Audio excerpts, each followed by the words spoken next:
હતો, એને કોઈ દિવસ ભગવાનનું નામ લીધેલું નહીં. એક વખતના સમય એના ઘરે સંતો જમવા આવેલા અને એ સંતોએ એની પાસે દક્ષિણામાં એટલું જ માંગ્યું કે તમારા ઘરે જો દીકરો આવે તો એનું નામ તમે નારાયણ રાખજો,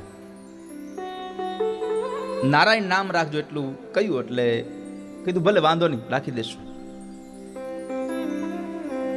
સમય ગયો, દીકરાનો જન્મ થયો, નામ નારાયણ રાખ્યું. દીકરો મોટો થતો ગયો અને સૌથી નાનો દીકરો હોય એટલે બધાને આસક્તિ તો હોય જ.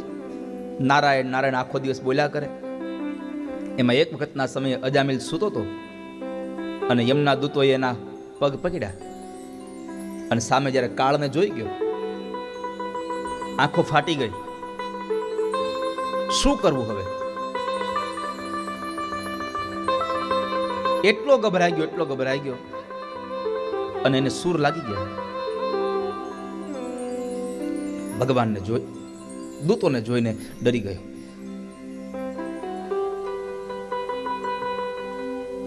દીકરા નારાયણને યાદ કર્યો, 3 વખત બોલાવ્યો, નારાયણ નારાયણ નારાયણ.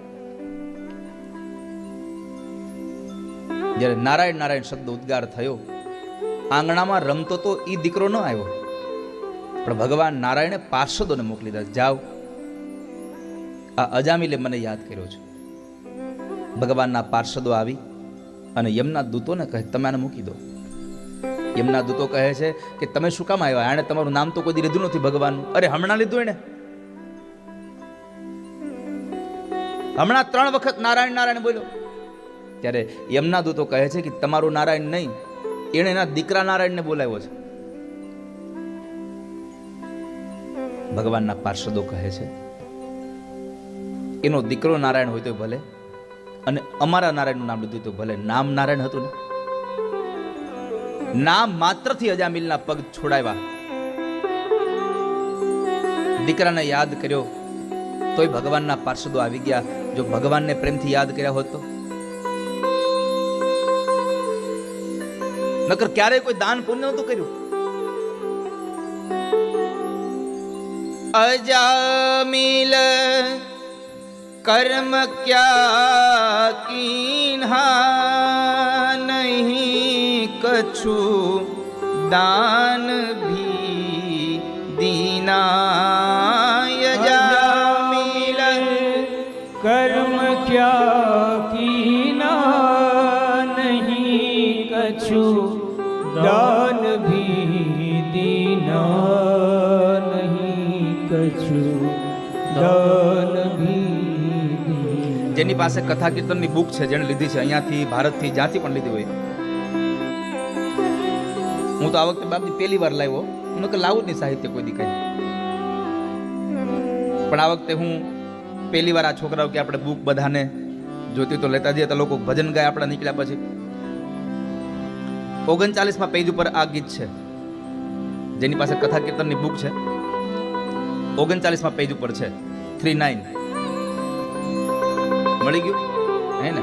એમાં 3જી કડી છે, જુઓ. અજામિલ કર્મ ક્યા કીન્હા, નહીં કछु દાન ભી દીન્હા. અજામિલ કર્મ ક્યા કીના, નહીં કछु દાન ભી દીના, નહીં કछु દાન ભી દીના. केवल हरि नाम को लीन्हा, दियायम पाश से तारी. केवल हरि नाम को लीना, दियायम पास से तारी. नारायण नाम है भारी, लियो सब प्रेम से धारी. नारायण नाम है भारी लियो सब प्रेम से धारी।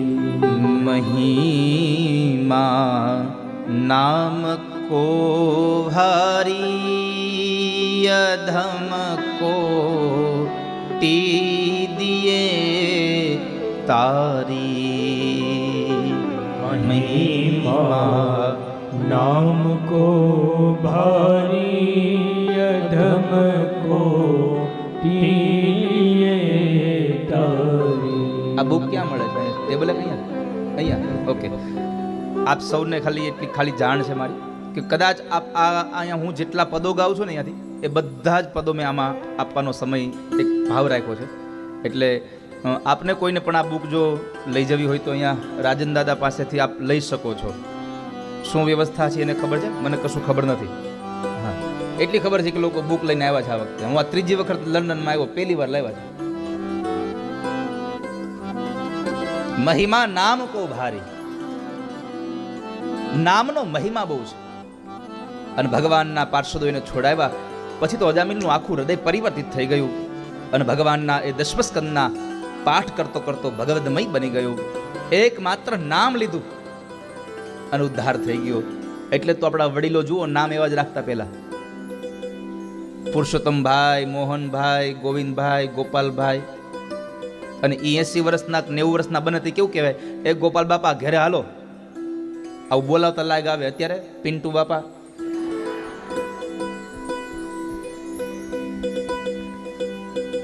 ડોલીબા. 80 વર્ષે ડોલીબાના મોઢામાં દાંત નો તો ડોલીબા. કેવું લાગે? નામ એવા રાખો કે આપણી વૃદ્ધાવસ્થાની સમય પણ આપણા સમાજના લોકો આપણને સારી રીતે બોલાવી શકે. આપણા નામની હારે એને ભગવાનનું ભજન થઈ જાય એવા નામો રાખીએ. પણ અત્યારે તો જેટલું આમ લોકોને શોર્ટ એન્ડ સ્વીટ થઈ ગયું છે. નાના નામ જ રાખવા, 2 અક્ષરના.